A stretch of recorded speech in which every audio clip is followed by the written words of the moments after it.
সাকিব আল হাসান বনাম বীরেন্দ্র সেহবাগ। কি ঘটেছিল সাকিব আর সেহওয়াগের মধ্যে জানিয়ে এখন ক্রিকেট বিশ্ব উন্মাদ।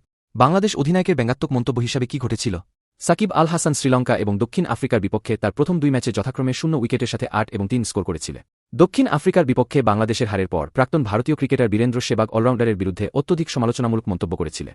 ক্রিকবাজের সাথে কথা বলার সময় তিনি বলেছেন, গত বিশ্বকাপের সময় আমি ভেবেছিলাম সাকিবকে টি20 ফরম্যাটে আর নেওয়া উচিত নয়। তার অবসরের সময় অনেক আগে এসেছে। আপনি একজন সিনিয়র খেলোয়াড়, আপনি এই দলের অধিনায়ক ছিলেন। আপনার সাম্প্রতিক সংখ্যার জন্য লজ্জিত হওয়া উচিত এবং নিজেকে ঘোষণা করা উচিত যে যথেষ্ট হয়েছে, আমি এই ফরম্যাট থেকে অবসর নিচ্ছি। তিনি আরও বলেন, এটা এমন নয় যে আপনি হেইডেন বা অ্যাডাম গিলক্রিস্ট নন, যে শর্ট বলের পুল শট খেলতে পারেন। আপনি কেবল বাংলাদেশের একজন খেলোয়াড়। আপনার মান অনুযায়ী খেলু। সেহবাগের এই মন্তব্যের পরের ম্যাচেই নেদারল্যান্ডসের বিপক্ষে 46 বলে 64 রানের সাকিবের ম্যাচজয়ী ইনিংসটি আসে।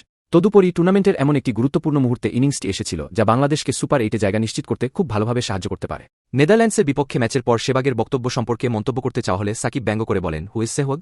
তিনি বলেন, একজন খেলোয়াড় উত্তর দেওয়ার জন্য খেলে না, দলে অবদান রাখাই তার কাজ। তিনি যদি তা করতে না পারেন তবে অনেক কথা হবে।